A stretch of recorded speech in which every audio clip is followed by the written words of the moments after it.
Thank you, Mr. Speaker. It's a pleasure for me to be able to speak on a subject that is particularly important in my own constituency of Sherwood Park, Fort Saskatchewan, the issues around pipeline construction.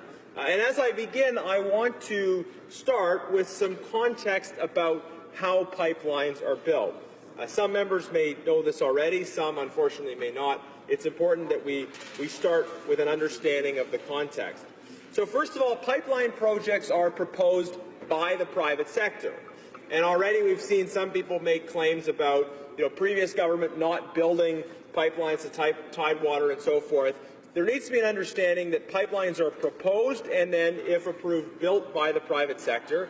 And it's up to the government to decide to approve or not approve pipelines for which there have been applications. So that's one important point. The second point is that after a project is proposed, there is a consultation process through the Independent National Energy Board. The National Energy Board hears from different people in the community. They hear from experts. They consider the evidence and they weigh the facts around the situation, and then they come forward to the government with a recommendation.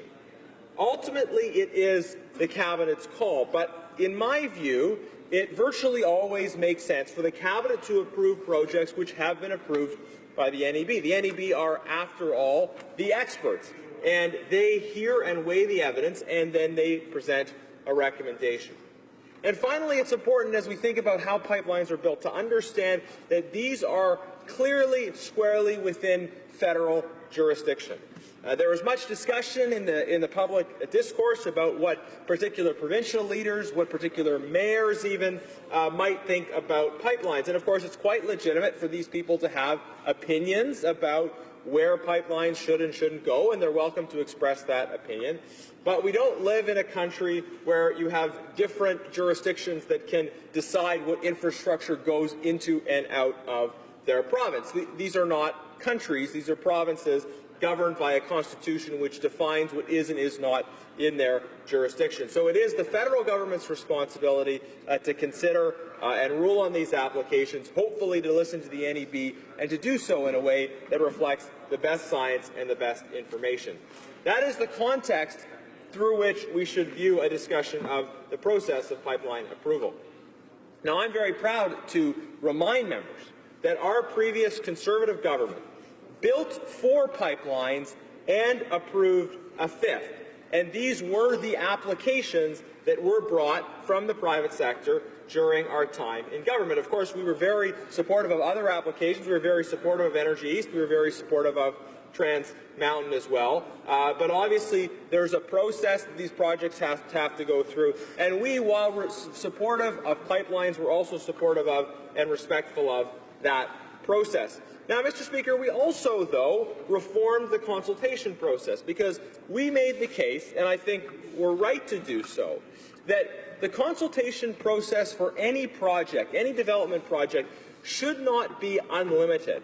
There shouldn't be an ability of people with a particular political perspective who are never going to change their mind to do everything possible to drag out for years, even decades, good projects that should be discussed, considered, and ultimately decided upon. If the decision is not to proceed, okay. If the decision is to proceed, okay. But a consultation process should be reasonably time limited, should leave those who have an opportunity, who have an interest in the process, who are affected, as well as who are experts, the opportunity to present information.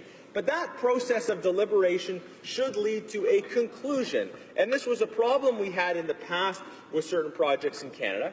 That process of deliberation was not designed to allow for a reasonably timely conclusion. So we made changes to ensure, yes, there was a fulsome consultation where experts were heard, where affected people were heard, but ultimately that led to, on the positive or on the negative, a conclusion that would allow some degree of certainty for the project proponents as well as for the communities. Now, we built the Alberta Energy Clipper project, which carries 450,000 barrels per day, the Trans-Canada Keystone, which carries 435,000 barrels per day, the Kinder Morgan Anchor Loop, which increased capacity by 40,000 barrels per day, and the Enbridge Line 9B reversal, 300,000 barrels per day. I'm very proud of those accomplishments. And of course, we approved the Northern Gateway project. That is the record of the previous Conservative government with respect to pipelines, respecting the process, respecting expertise, also recognizing the value of the energy sector and the need to move forward.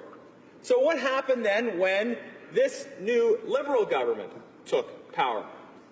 They made certain changes which are very clearly bad for independent and fair processes and bad for the energy sector. For example, they emphasized that they would be willing to reject projects that had been approved through the National Energy Board. They would not provide the certainty that after an independent expert review, they would approve projects that were, through that process, found to be in the best interests of Canada. Now, what's striking is that members in the Liberal Party frequently talk about listening to the science and about evidence-based decision-making, but they've actually been very clear that their decisions here with respect to pipelines will not be constrained by the facts and the evidence. They've specifically said that they will not limit themselves by the decisions of an independent process, but instead, Cabinet may well choose to reject projects that are demonstrably in the best interest of the country. That's what they've said with respect to projects such as Energy East, which is currently going through the process, but they've already done that with respect to the Northern Gateway pipeline. This was a pipeline that went through the process. It was a pipeline that was approved by the NEB with conditions and then approved by the previous Conservative government with conditions.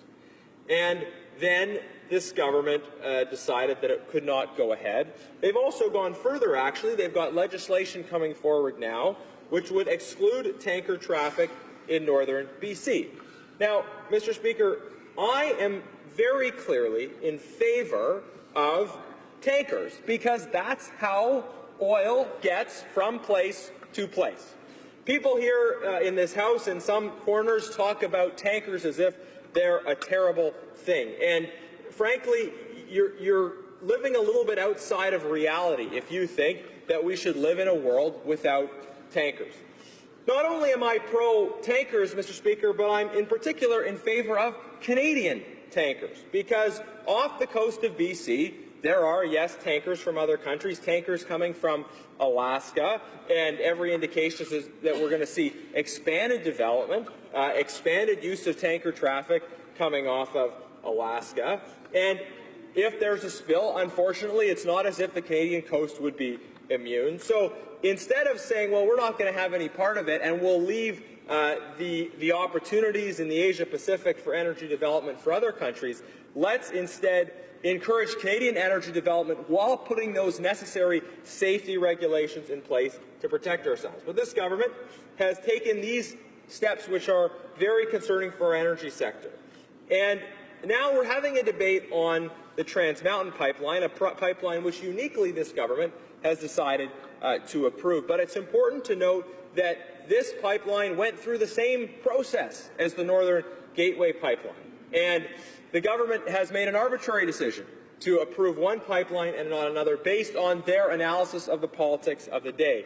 Meanwhile, the politics of the day have changed. There is now a new provincial government in BC. Well, I shouldn't say that. There is a proposal for a coalition from a number of parties who didn't actually get the most seats in the election, but that's what is seeming to be a possibility.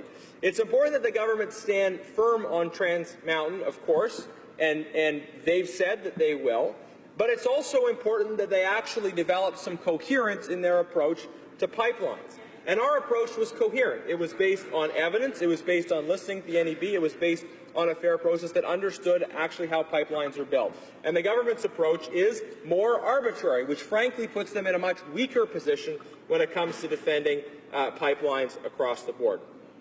Now, briefly, if I have time, on the issue of pipelines in general, we believe that it is important to address the issue of climate change and to do so through mainly a discussion of consumption. That's how you reduce emissions, is you reduce the amount of consumption. But in the meantime, we have to use energy. And besides energy, we use, of course, manufactured petroleum products, which include things like election signs. Even, yes, NDP election signs come from petroleum products, and we all fly in airplanes. So in the meantime, while we are still using energy resources, it makes no sense to try and limit the transportation of supply. Let's look for efficiencies that allow us to reduce demand, but supply and the transportation which facilitates that supply is important while we're still using energy resources. So the government needs to do better and support vital energy and transportation products which are important for our national economy.